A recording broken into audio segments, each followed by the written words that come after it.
नमस्कार। आज के हमारी स्टोरी का टाइटल है सत्संग के बिखरे मोती। एक बार एक महात्मा जंगल में अपनी साधना में तल्लीन थे। कुछ समय बाद उसकी आंख खुली तो क्या देखते हैं कि 4 सुंदर युवतियां उनके सामने खड़ी हुई हैं। महात्मा जी ने उन युवतियों से कहा कि तुम लोग कौन हो और इस बियान जंगल में क्यों खड़ी हो और कहाँ रहती हो।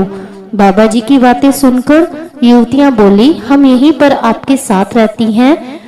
बाबा जी बोले, मैंने तो आज ही तुम सबको देखा है और अनेकों वर्ष से मैं यहाँ साधना कर रहा हूँ, लेकिन इसके दौरान कभी भी मैंने किसी यहाँ कोई मनुष्य या स्त्री को नहीं देखा। कोई भी मुझे नजर नहीं आया।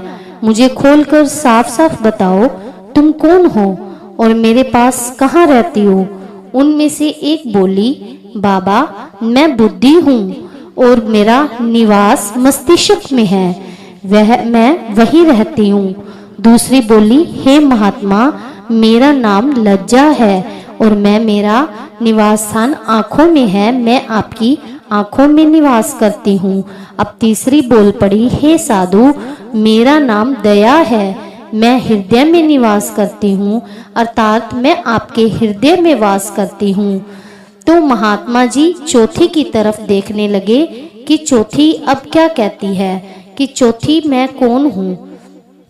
तो महात्मा जी ने कहा, चौथी का नंबर था तो वह भी बोली, हे महात्मा मेरा नाम शक्ति है और मैं सर्वांग शरीर में निवास करती हूँ, अर्थात मैं आपके पूरे शरीर में हूँ, पूरे शरीर के अंदर समाई हुई हूँ। उन चारों युवतियों की बातें सुनकर वह संत महात्मा बोले, हाँ देवियों आपका निवास मेरे इस शरीर में तो है, लेकिन मैं यह शरीर नहीं हूँ। और ऐसा कहकर वे साधना में लीन हो गए।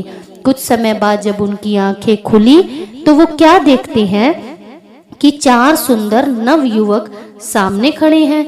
महात्मा जी ने उनसे कहा कि हे भद्र पुरुषों आप कौन हो और इस जंगल में क्या कर रहे हो, तुम कहाँ रहते हो। चारों नवयुवक बोले, हम सब आपके पास ही रहते हैं महात्मा जी। से प्रश्नवाचक दृष्टि से जब उनकी तरफ देखा तो उनमें से भी एक बोला कि हे महात्मा मेरा नाम क्रोध है और मैं आपके मस्तिष्क में ही रहता हूँ।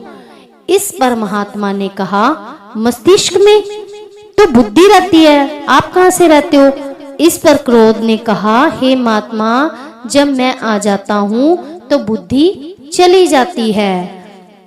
तो महात्मा जी कहने लगे, अच्छा तो आप मस्तिष्क में ही रहते हो, अर्थात क्रोध के समय बुद्धि नष्ट हो जाती है। और जब दूसरा युवक बोला, हे महात्मा मेरा नाम काम है, मेरा निवास स्थान आंखों में है। इस पर महात्मा बोले, आंखों में तो लज्जा रहती है।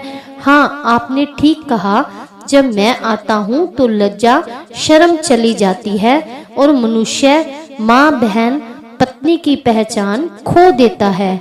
तीसरे भद्र पुरुष ने कहा, महात्मा मेरा नाम लोभ है, मैं हृदय में निवास करता हूँ, परंतु हृदय में तो दया निवास करती है, फिर तुम कैसे। महात्मा बोले।